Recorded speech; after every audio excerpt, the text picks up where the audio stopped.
Hello everybody, it's Steve Dar here, Record Team on the YouTube channel, showing some Tulsa records. Yeah, Mr. Leon Russell, autographed by the man, although it's kind of hard to tell how that's supposed to go. I guess I can get Leon out of that if I try real hard. L. Jeff Klukowski had suggested after my first video that I make a video and show some Tulsa music, inner sleeve to the Leon album I just showed, which is And the Shelter People.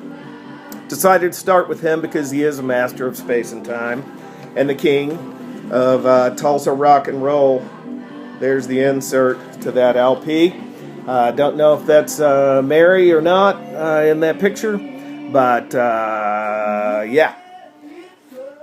Will-o'-the-Wisp, another really good one by Leon. Find these albums laying around, not too terribly expensive.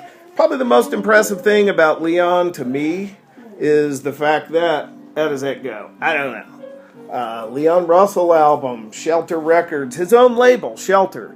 Great label, released some incredible stuff. Leon, initially, his solo career involved with Mark Bino. This record put him over the top. Carney. And there's that Silver Shadow. One day I saw Leon and Mary McCrary at a stoplight here in Tulsa. He owned a house here, lived here for many, many years, grew up here, went to high school here, Will Rogers High School. Their hair had grown a little bit. But probably most noteworthy from my perspective about Leon, besides this label, Shelter. And notice the logo changes. See if I can flip this around. Leon and the Shelter People. Look at this. Think they had some legal trouble. Looked too much like the Superman thing. The label changed. Great records out there on Shelter. You see the label? Probably worth checking out. But the most important thing from my perspective is his impact on the music industry. He was on this record, which, by the way, one of my favorites by Brewer and Shipley. Yeah, The Wrecking Crew. If I can just find it here, let's see, do it this way. On electric piano, Russell Bridges, that's his real name. Played with a guy named Hal Blaine and a number of other great studio musicians. Brewer and Shipley down in L.A. He played on the Gary Lewis and the Playboys records. He, just countless other records. For example, also invited onto the Shelter label, one of the kings of the blues, Mr. Freddie King, on Shelter. That's Woman Across the Water. Love that album. Love all his albums. This one, Texas Cannonball. And a lot of these were recorded in Tijuana, Oklahoma, which is right across the dam at Grand Lake, up in the extreme northeast part of the state. Getting ready. Freddie recorded Leon songs. Leon recorded Freddie songs. It was a hell of a deal. And, of course, Leon plays on here. Don Preston. By the way, if you see the Preston records, pick them up. Good records. Donald Duck Dunn, Charlie Chuck Blackwell, a longtime Tulsa hero on the drums. Yeah. Leon Russell. Got to start with him. Moving on. Here's another guy. And between Leon and this guy, Jesse Ed Davis, back of this is water damaged and really messed up, but it's a fantastic album. Anything you can get by Jesse Ed, pick it up. It's worth it. He had made those contacts with the English musicians, right? So it was Joe Cocker and Mad Dogs and Englishmen. Most of those people, a lot of those people in the band were from Tulsa musicians. And their influence went on. They released psych records like this guy. There, you can see him there. Yeah, here he is, a little bit better picture of Mr. Carl Radel, the bass player. Yeah, looking for the second Colors album. This is on ABC Dot Records. But yeah, that impact led to people like this coming to Tulsa, living part-time, and playing music. This guy right here, He got arrested at the Tulsa International Airport for being skunk drunk one day flying in. But here he is, Carl Radel, and Jamie Oldaker's on this, Marcy Levy. Yeah, when the world found out, when the UK found out about Leon and all the people who he'd recorded with and from this area, it was like a swarm. George Harrison played in Tulsa. He didn't play a lot of solo dates, but on that tour he played a Tulsa date, and afterwards hung out with Leon at his big mansion. Yeah. But Jesse Ed Davis, the record I showed before, you look at song Bangladesh and the stuff that they did with Cocker, and those guys are all over those records. Tulsa guys. Another important Tulsa guy. This guy, J.J. Cale. That's number 5. Let's see. There's a good one. Love J.J. Cale. We lost a great guy in 2013. That's the LP. Really. Here's the Troubadour JJ signed for me. He played a show here in 2004, and a number of the record collectors, we grabbed our vinyl, had it with us, and he was nice enough to sign a lot of this stuff for us while he was after the show, which was a great show. Again, miss him already a lot. Yeah, this one's marked out. J.J. Cale.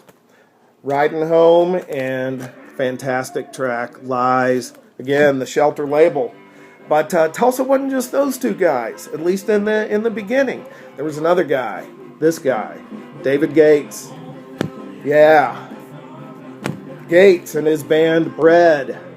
They all went to high school together. Leon, J.J. Cale, Leon Russell, and they played consistently around Tulsa. Was lucky enough to attend a concert with the new Symphonia and David Gates, and at that show, got him to autograph some stuff for us. There was a lot of promotional garbage at that time, but here's the tour program, or the program for the show.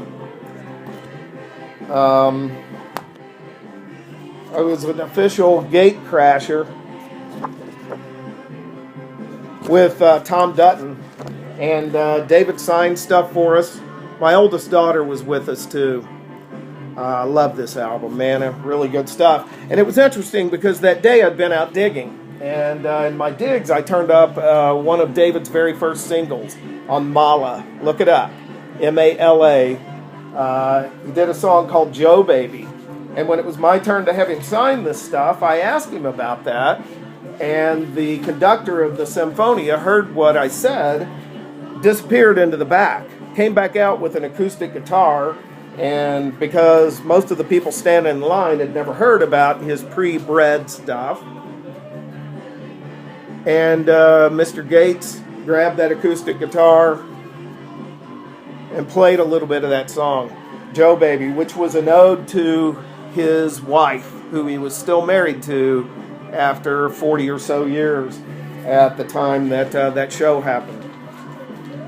Yeah, so Tulsa has its history, but it wasn't just these guys. Now, a little more on the fringe, but still with pretty significant hit was a band called Teagarden and Van Winkle, which was essentially two guys, David Teagarden and Skip Nape, who had adopted the name Van Winkle for some reason for this act.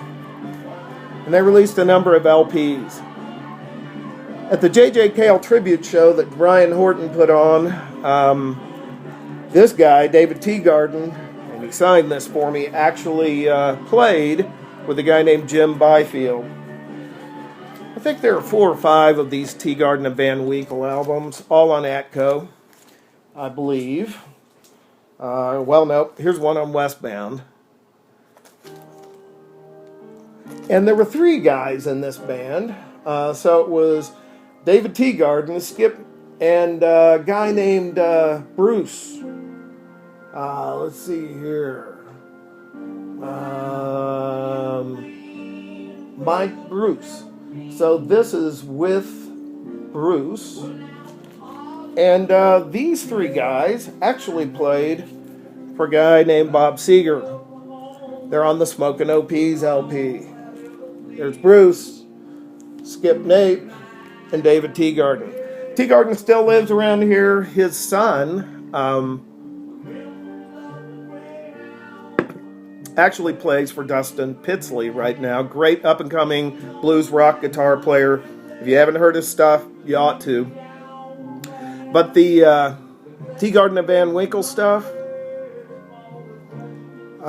initially, their first single, the big hit, God, Love, and Rock and Roll, We Believe, was released initially on the Plum label. I found this summer. Was reissued and became a bigger hit on the Westbound label right after that. But this fall, actually I guess it was summer, at the J.J. Cale tribute show right after his death, this guy, Rockin' Jimmy Byfield, I said I'd come back to it, that's him up here in the corner, Rockin' Jimmy Byfield, and played a set of Cale tunes, and actually Teagarden was playing drums with him that night. But so was Steve Hickerson, who has a guitar shop here in town now, and there's Jim Byfield. These guys. Late 70s, real kind of, it's going to sound to you probably like Clapton, kind of laid-back Tulsa sound. That's what they did. There were Tulsa samplers that were released about then. This is a 2-record set, has a lot of different artists on it. El Rocho, Jim Byfield, Jim Sweeney. There's another one, a collection from that time period on Pilgrim Records, the Green Album. This one has the Old Dog Band, Randy Crouch, who's still kicking around, Jimmy Byfield, Rance Wasson, produced by Peter Nichols. That came out in the spring of '78. Yeah, a lot of that stuff. But moving on in time, I think maybe what L. Jeff wanted to see is some Twilly stuff, so thought I'd show some Dwight Twilly. Before we do, at about the same time that he started gaining considerable popularity, there was a band called the Bridge Climbers. Bridge Climbers played a lot of Tulsa shows, released a number of records. It's a couple picture sleeves I pulled out, the Bridge Climbers. But yeah, Dwight Twilly. Boy, that song. I'm on Fire. Dwight Twilly Band, he and Phil Seymour.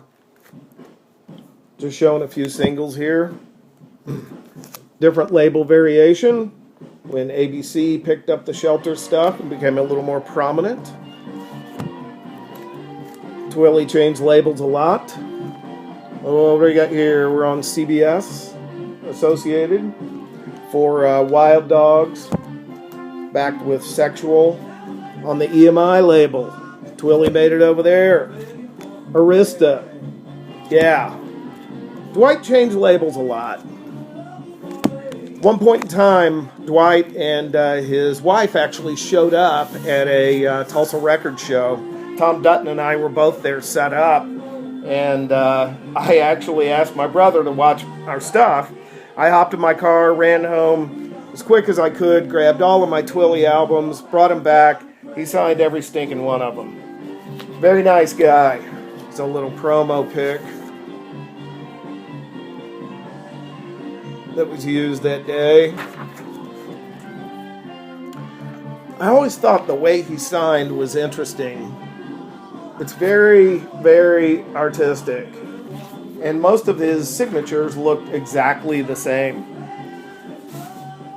Everything that he signed for me that day. Really consistent. Unlike Leon, you can actually read his name. There's a copy of Jungle, Scuba Diver. Yeah. Now we're getting to the heart of the matter. Here's Twilly Don't Mind. Fantastic pop rock. It's yeah, great album. And where it all started, the first LP, Still in Shrink. It's Sincerely. Yeah, paid $4.99 for this thing. Twilly. That was post Leon and JJ's success and Bread. But there have been lots of Tulsa artists and Tulsa labels. Even a label that was started up by a local record store, BTR. This is actually the Echoes doing For Karen, backed with Watermelon Man. But there were lots of Tulsa labels through the years. Alvira Records, Stacey Barron's record. But probably my favorite Tulsa label is this one, Derek Records. This is Cedric. Cedric were really the Toddy brothers, as it says there. It's kind of difficult to read. You Say You Love Her, backed with I'm Leaving. Cedric was a garage psych band, and they actually evolved into something totally different. They evolved into a band called Toddy. These are highly collectible, extremely good, progressive psych records. That's the first Toddy record, front and back.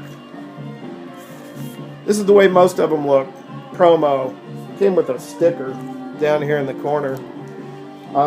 This first Toddy record, I can't say enough good about it. It's hard, progressive, psych, extended tracks. It has a little bit of sing-songy stuff. This is their second record. Not as good as the first. Toddy 2. But it does have a funny tune on it. Don't scratch, called Scratched Records. Don't scratch my old records. Yeah, don't scratch my records. There were a number of bands that actually released records on the Derek label. Let me grab some more here. Another psych act, Heavy Water.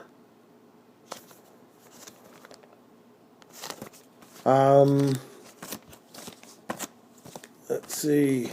The label changed. It's a blue Derek record. This is actually kind of an R&B sounding act. Derek was headquartered over on the near north side of town. To me, most desirable from their catalog were their psych and garage pieces, like the Sound Company.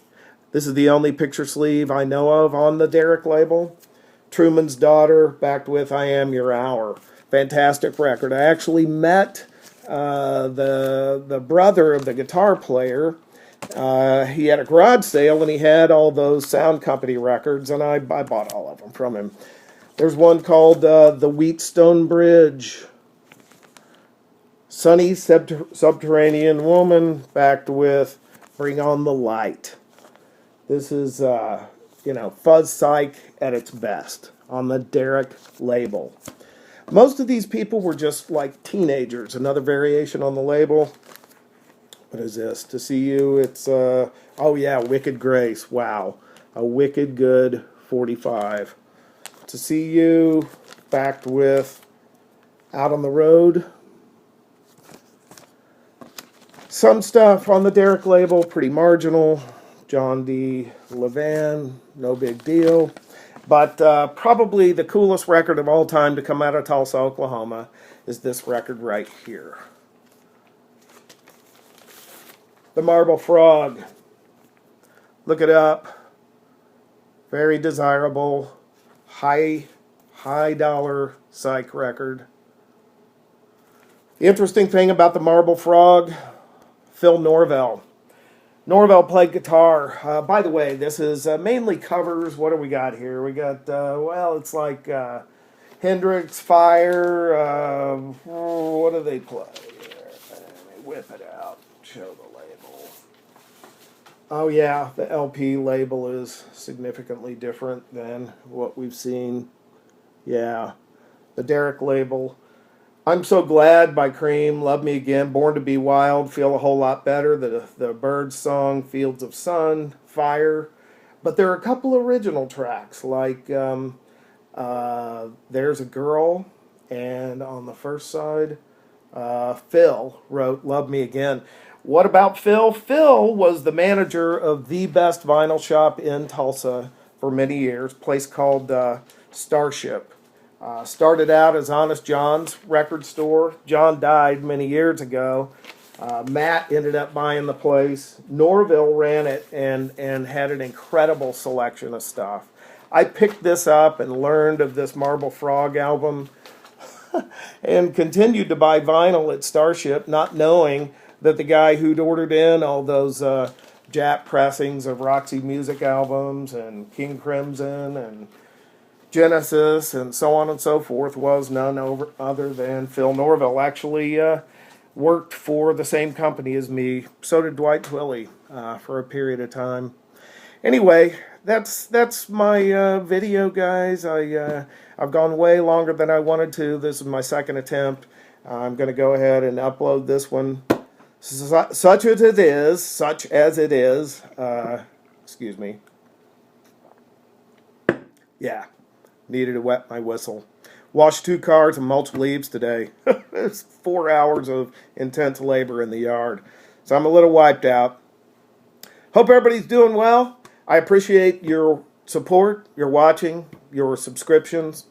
I'm not going to start on the shout-outs because I'd be here all evening, and I'd inevitably leave somebody out. But I do want to mention Dr. Deadwax for helping push me a little bit to go ahead and start doing videos again. And when I saw Michael Dill doing them this week, and Hassa, of course, and blah, blah, blah, I figured I need to jump into the fray.